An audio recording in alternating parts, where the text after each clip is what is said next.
So, under the Parliament Powers and Privilege Act, Section 32, Part B, Schedule 4, I would like to raise a privilege issue.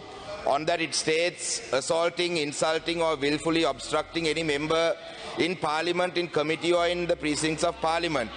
Sir, on the 25th of April 2023, I was on my feet. I was trying to raise an issue that was relevant to Batik law. Whilst I was trying to raise that issue, sir, I was not allowed to raise that issue because the relevant cabinet minister did not wish to respond to it.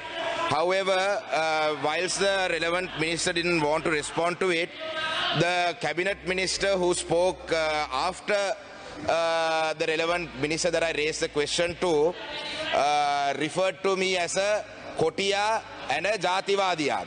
Honorable Rasamanickam, the Cabinet Minister for Foreign and Labour Employment, called me a Kotiya and Jativadiya, and that comment and statement coming from Honorable Rasamanickam, I am not very surprised. But however, sir, I am in shock that the Honorable Minister in charge of Foreign Affairs, Honorable Ali Sabri, let me quote from his speech. He said, in this Parliament, I raised Sri Lankan issues. That is how I am, sir. In my opinion, Batik district of Batik is part of Sri Lanka. So when I raise an issue relating to Batik, that is related to Sri Lanka. He goes on to say that I am a mark of division and that I am a communalist.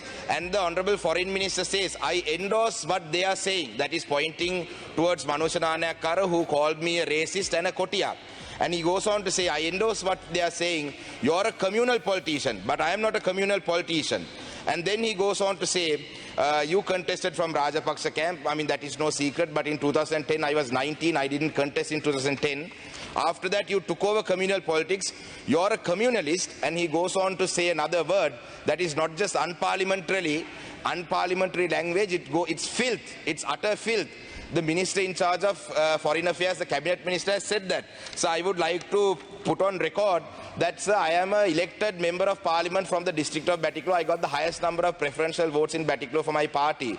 So there's a clear distinction between a nationalist MP and an elected MP. So as an elected MP, sir, I have a responsibility and a duty towards the people who elected me to put their interest at first, as opposed to a nationalist MP who was appointed to represent the interest of one individual. So, sir, I'll wind up my privilege issue, sir. I would like to ask for an apology from the minister in charge for that degradatory word that he used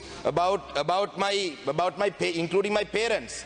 I would like an apology, and I would also like the Ethics and Privilege Committee to, sir, suspend him from Parliament for a period of 2 weeks at least, because, sir, why I say this is because Minister has said that I raise Sri Lankan issues. This is my priority. I would like to put this final point on record, sir, that raising Sri Lankan issues in this Parliament is not the precinct to being a Sri Lankan.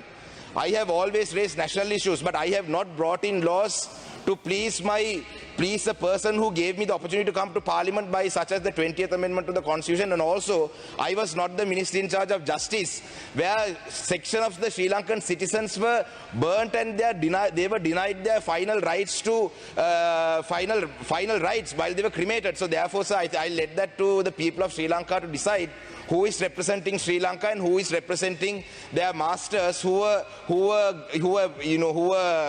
gave a nationalist on charity to their council. Thank you, sir.